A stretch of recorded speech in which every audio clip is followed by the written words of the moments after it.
We have all been there, right? Day one of a new habit, and you are just full of energy. You're going to meditate, you're going to hit the gym, you're going to learn a new language, but then, by day 7, all that motivation is just gone. Well, today we're going to dig into the surprising reason why our best intentions seem to fizzle out, and, more importantly, the simple, powerful fix to make them actually stick. So, let's just start with the big question. Why is that first week so incredibly hard? Why does that initial burst of inspiration seem to just vanish into thin air? You might think it's a failure of willpower, but the real answer is way more interesting, and it's all happening inside your brain.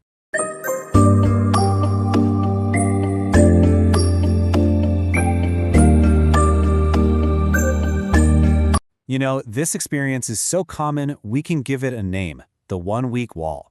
And it's not just a feeling, it is a predictable pattern. It's that point where the initial excitement wears off and the reality of, the effort starts to set in. This is the make or break moment for pretty much any new routine. Okay, so this chart, this probably looks familiar. On day 1, motivation is sky high. By day 4, it starts to dip a little. But look at day 7. That's the critical drop-off. That's the moment the habit is in serious danger of dying. If you've ever felt this, trust me, you are not alone. This is the wall. But the real question is, why is it even there? And this brings us to the core of it all. Your brain. It's basically a very cautious, very skeptical investor.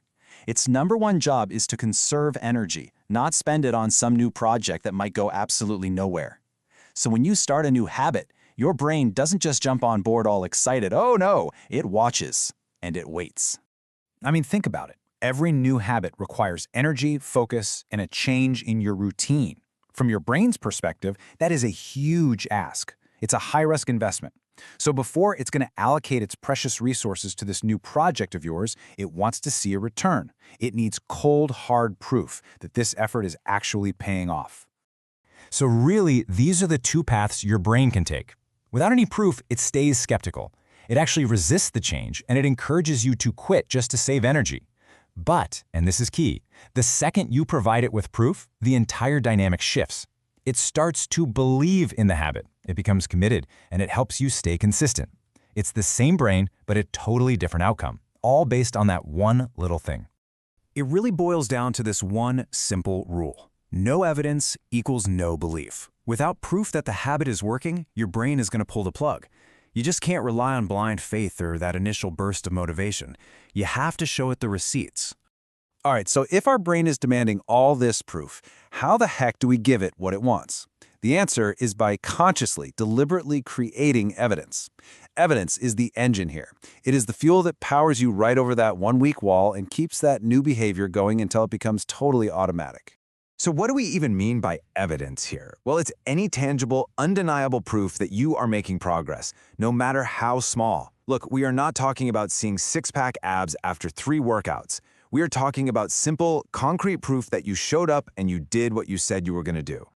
Okay, so this is where it gets really practical. It's not enough to just know you did the habit in your head. You have to translate that action into something your brain can easily see and understand. You have to make your progress completely impossible to ignore.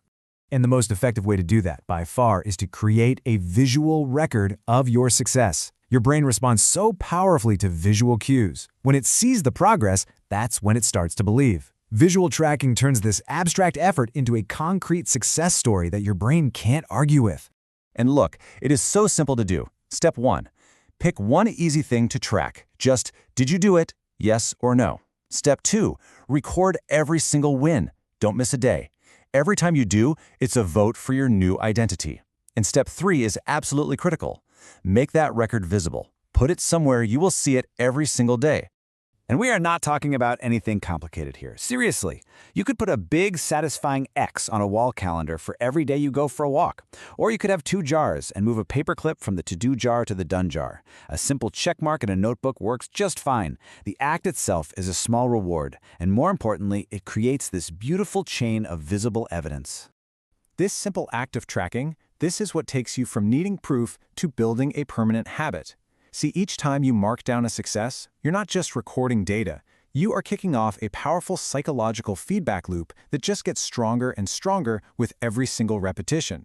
So here's how that cycle works. First, you take the action. You do the thing. Second, you create the evidence. You put that X on the calendar.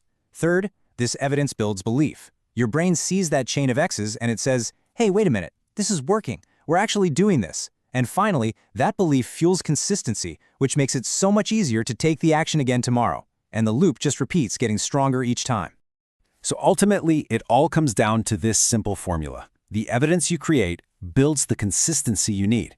And that consistency is what forges a fleeting action into a permanent, effortless habit. It's not about willpower, it's about proof. So, as we wrap this up, I really want to leave you with this question. Forget about next month or next year. Just think about today. Pick one small habit you want to build and ask yourself, what tangible, visible, undeniable piece of evidence are you going to show your brain today? Go on. Go make your mark.